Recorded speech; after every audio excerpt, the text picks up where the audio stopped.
What if I told you France once built a V12-powered supercar so beautiful it got stuck at US Customs for 6 years because no one believed it was real? Ladies and gentlemen, today we dive into a car so curvy it makes Marilyn Monroe look like a filing cabinet. The 1938 Delahaye 165 Cabriolet by Figoni and Falaschi. A car so rare, even my neighbor Bob thinks it's a government cover-up. And this time, he might not be wrong. Only 2 roadsters were made in this exact design, and both look like they were sculpted by the hands of Art Deco angels on their lunch break. And before we get to how this V12 beauty almost ended up in customs purgatory longer than Timmy at his ex-wife's wedding, I need you to do one thing. Hit that subscribe button so we can keep bringing you more stories about bizarre, beautiful, and sometimes baffling vehicles from history. Let's talk power. Underneath all that swoopy Coachbuilt glory is a 4.5-litre 60-degree alloy V12 engine, front-mounted, naturally aspirated, and fed by 3 Stromberg carburetors. Now, I know that sentence just made every car guy in the room sit up straighter. That's 240 of horsepower at 5,500 revolutions per minute, 221 pound-feet of torque, 300 newton-meters, and a top speed of around 112 miles per hour, 180 kilometers per hour, which in 1938 was about as common as a politician without a secret account in Panama. The transmission, a proper 4-speed manual, rear-wheel drive. Brakes, drum up front, drum in the rear, because in 1938, brake fade was just another way of saying, "Hold on, darling, I think we're meeting God today." Suspension? Lower wishbones with friction dampers in the front, live axle with semi-elliptic leaf springs in the back, and yes, it rides smoother than Timmy's alimony excuses. The steering system is worm and nut, which sounds more like a farm-themed dating app than a precision component, but hey, it worked.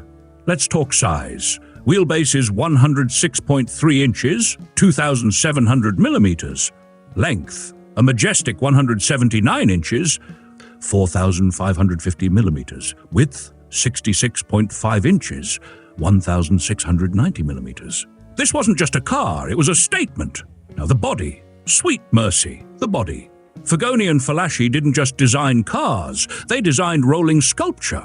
This one had aluminium panels over a tubular steel frame, with teardrop fenders so long and smooth, even Bob admitted he saw reflections of the moon landing he still claims was filmed in Burbank. The rear lights?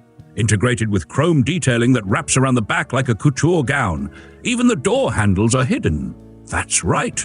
This car had stealth mode decades before your neighbor's Prius made it lame. Inside?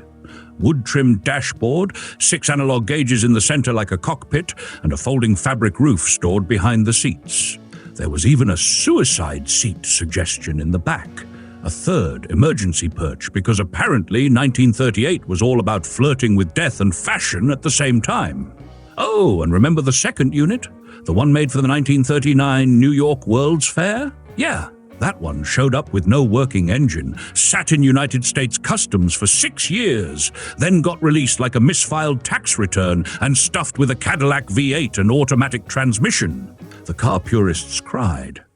Timmy cried too, but mostly because he thought Cadillac V8 was a new whiskey brand and they were out of it. By the 1980s, someone finally reunited the car with its original V12, restored it properly, and rolled it into Pebble Beach Concours d'Elegance like it was the French Elvis, shiny, majestic, and too classy to sweat.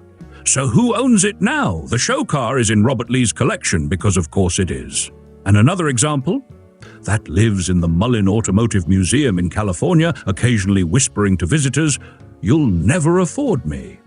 Now, I've got to say, I believe this is one of the most visually perfect vehicles ever made. Not practical, not modern, but if elegance had a fuel tank and chrome fenders, this would be it.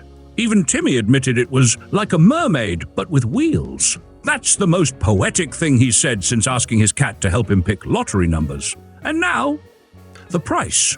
Back in the day, one of these cost $12,000 in the late 1940s, which was the equivalent of selling a kidney and your neighbor's cow. Today, These cars don't change hands often, but if they did, expect prices deep into the multi-million-dollar range, especially after that Pebble Beach performance and museum-level provenance. And no, you can't buy one, but you can cry into your steering wheel like the rest of us. If you like this story, and you want more weird, wild automotive tales, consider becoming a channel sponsor. You can help us bring you more historic beauty on wheels. And remember, some cars age like wine, others age like milk, but the 1938 Delahaye 165, that thing aged like a mythical phoenix that moonlights as a fashion model. See you next time, legends.